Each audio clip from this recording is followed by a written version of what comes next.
beginner's mind, there are many possibilities, but in the experts, there are few. People say that practicing Zen is difficult, but there is a misunderstanding as to why.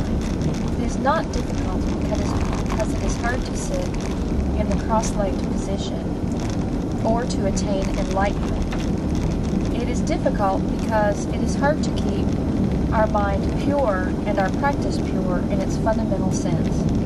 The Zen school developed in many ways after it was established in China, but at the same time it became more and more impure. But I do not want to talk about Chinese Zen or the history of Zen. I am interested in helping you keep your practice from becoming impure. In Japan, we have the phrase Shoshin, S-H-O-S-H-I-N, which means beginner's mind. The goal of practice is always to keep our beginner's mind. Suppose you recite the Paramita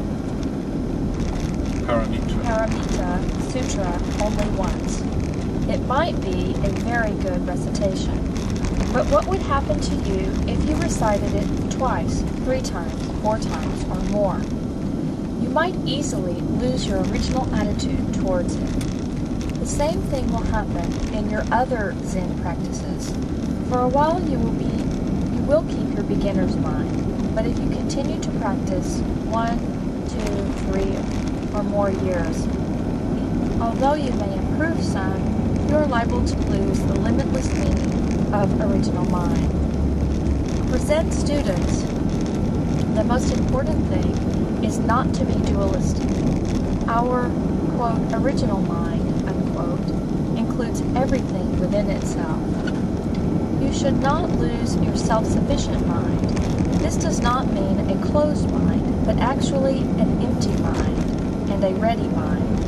If your mind is empty, it is always ready for anything. It is open to everything. In the beginner's mind, there are many possibilities. In the expert's mind, there are few. If you discriminate too much, you limit yourself. If you are too demanding or too greedy, your mind is not rich and self-sufficient. If we lose our original self-sufficient mind, we will lose all precepts.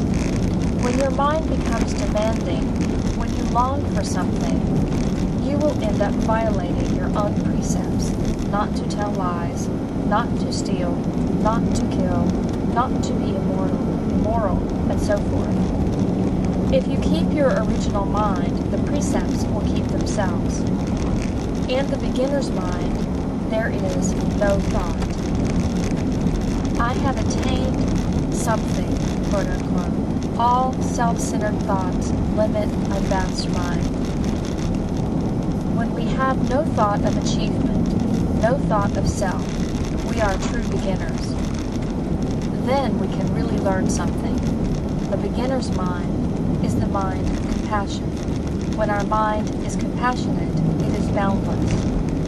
Dogen Zenshi, the founder of our school, always emphasized how important it is to resume our boundless original mind. Then we are always true to ourselves, in sympathy with all beings, and can actually practice. So the most difficult thing is always to keep your beginner's mind. There is no need to have a deep understanding of Zen. Even though you read much Zen literature, you must read each sentence with a fresh mind. You should not say, I know what Zen is, or I have attained enlightenment. This is also the real secret of the arts. Always be a beginner. Be very, very careful about this point. If you start to practice Zazen, you will begin to appreciate your beginner's mind. It is the secret of Zen practice.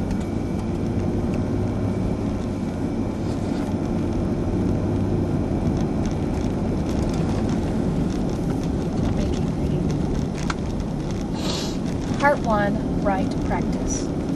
Zazen practice is the direct expression of our true nature. Strictly speaking, for a human being, there is no other practice than this practice. There is no other way of life than this way of life. Posture.